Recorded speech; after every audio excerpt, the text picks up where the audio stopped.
Pourquoi est-ce que je ne peux rien faire pour ceux qui attendent une garantie de résultat? Salut, c'est Alex et dans cette vidéo, j'ai envie de te parler de cette question sensible et peu évidente de la garantie de résultat et je vais t'expliquer pourquoi j'en arrive là. Peut-être qu'aujourd'hui, toi en tant que consommateur, en tant que personne qui cherche à se faire accompagner ou en tant que personne accompagnante qui propose tes services en tant que coach, thérapeute ou autre prestat de service, peut-être que tu as été confronté à cette réflexion de je ne vais pas y aller avec toi parce que en fait j'ai aucune garantie de résultat. Et on va traiter les deux versions ici. La première version en tant qu'acheteur potentiel que futur client. Pour tout te dire, ce qui m'a donné l'idée de faire cette vidéo, c'est un retour d'une prospect que j'ai eue il y a peu de temps et qui me disait qu'elle refusait mon accompagnement pour deux raisons. La première financière, la deuxième parce que par manque de garantie de résultat. Et pour moi, la première, la raison financière, même si ça peut être une vraie raison, c'est une conséquence plutôt que la vraie raison, qui est pour moi le fait d'attendre une garantie de résultat. Et en fait, qu'est-ce que ça veut dire ça? Ça veut dire que déjà, j'en prends ma responsabilité parce que je n'ai pas su durant l'appel faire en sorte de lui décrire une meilleure situation, sa situation dite idéale, de façon à ce qu'elle se projette et qu'elle se dise oui, c'est possible pour moi. Parce que garde en tête que pour que quelqu'un achète chez toi, elle doit avoir confiance et elle doit croire en trois choses. Toi, en tant que personne qui pourra l'accompagner à ce résultat, ton offre, le véhicule de A à B, et elle-même. Et elle-même, bien sûr, si tu n'as pas toute la main dessus, mais durant l'appel, c'est aussi ton rôle de la projeter et de lui dire, de lui montrer un autre avenir en fait. Et quelque part, ça c'est assez gênant, dans le sens où j'ai quand même pas mal d'empathie pour ces personnes-là parce que je comprends, je suis passé par là aussi à mes débuts avant d'investir plusieurs milliers d'euros sur mon premier accompagnement qui avait été un vraiment douloureux au niveau de l'estomac, surtout là je suis en train de me tenir l'estomac. Mais quelque part en fait, ce qui se passe c'est que c'est vraiment de la projection de l'intérieur vers l'extérieur. Et on voit, peut-être que tu as déjà entendu et je vais peut-être sonner très cliché avec ça, mais la façon dont on voit le monde extérieur, c'est qu'est le reflet dont on voit notre propre monde. Et en fait, ce que ça veut dire, c'est que je ne lui offre pas de garantie de résultat parce qu'elle non plus, elle ne croit pas suffisamment qu'elle peut arriver à ces résultats-là. Et c'est là où c'est dommage parce qu'effectivement, les personnes qui arrivent à avoir des résultats exceptionnels, ils n'ont aucune garantie non plus, si ce n'est la garantie qu'ils ont une certitude profonde mêlée à un désir ardent d'aller à ces résultats-là. Et bien sûr, il y aura des obstacles, bien sûr, il y aura des downs, bien sûr, il y aura aussi des succès, mais ça fait partie du jeu. Et ils ont cette conviction, ils sont vraiment persuadés d'y arriver. Et donc, quelque part, malheureusement, je pense que c'est une projection sur mon accompagnement. Donc, je ne l'ai pas pris de façon personnelle, accord Toltec, mais attention au discours que tu te tiens.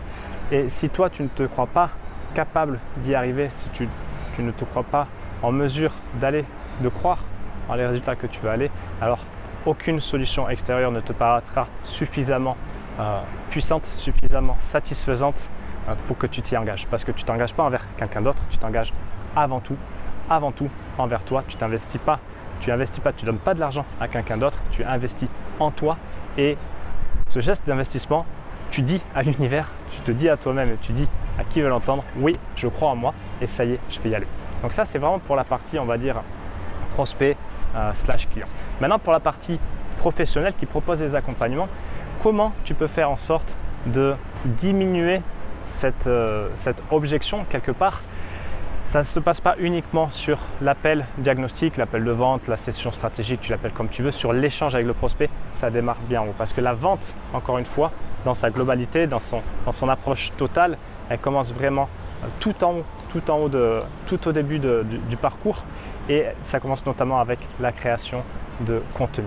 Et à chaque étape, le but du jeu, c'est de faire lever des verrous, de faire lever des idées, de proposer des solutions pour que la personne en face change complètement de paradigme et se dise ah oui, effectivement, c'est possible parce que je vois des témoignages, je vois des études de cas, il me montre par A plus B qu'effectivement, il me connaît sur cette problématique-là et il me donne quelques éléments. Il me donne aussi inspiration, il me donne envie d'y aller.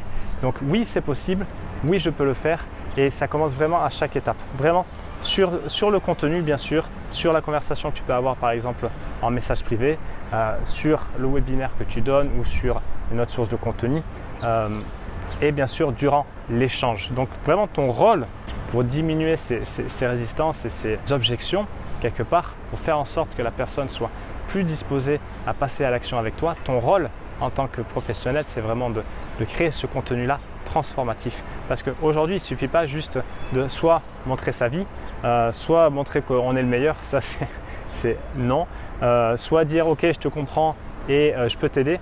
Ok, maintenant ça ne suffit plus parce qu'on est sur des marchés tous qui commencent à être bien sophistiqués, bien matures. Et donc ça veut dire quoi? Ça veut dire qu'effectivement il y a de la demande, mais il y a aussi de l'offre. Et donc toi, comment te différencier avec ça? En respectant encore une fois les bases que sont le client idéal, l'offre et le message. Et donc tu respectes les bases, tu les mets à ta sauce et surtout tu investis la place et tu démontres avec ton contenu que c'est possible en faisant par exemple du marketing démonstratif, que tu expliques exactement qu'est-ce qui se passe pour lui et comment tu peux le résoudre. N'aie pas peur ici de croire que tu vas tout donner, parce que c'est pas parce que tu expliques sur un texte de 300 ou 500 mots sur un post Facebook exactement comment faire que la personne en face va y arriver, parce que c'est là où est le secret. La personne, quelque part, certaines vont pouvoir y arriver toutes seules avec du contenu gratuit et c'est aussi l'objectif de ce contenu gratuit, mais pour la plupart ils ont besoin d'être accompagnés sur le chemin, parce que sur le chemin qui peut être trop difficile à aller chercher tout seul, parce qu'il leur manque soit les compétences, soit aussi l'état d'esprit, soit la paire de lunettes pour voir différemment, soit le plan d'action étape par étape. Donc ton rôle en tant que professionnel, c'est de prendre la parole et ne crois pas que ça va venir tout seul. Effectivement, le meilleur marketing, c'est le bouche à oreille et ça vient tout seul, mais pour avoir du bouche à oreille, il s'agit d'avoir des premiers clients et ensuite de satisfaire, de donner des résultats. Et en amont, si tu veux ne pas dépendre du bouche à oreille, il s'agit de savoir où est ton audience, prendre la parole sur ce média-là et t'assurer de participer à cet éveil chez eux pour qu'ils soient de plus en plus disposés à passer à l'action avec toi et pas avec quelqu'un d'autre. Donc voilà sur ce que je voulais te partager sur ce point délicat de la garantie de résultats, à la fois en tant que potentiel client et à la fois en tant qu'accompagnant. Ça sera intéressant d'avoir tes retours.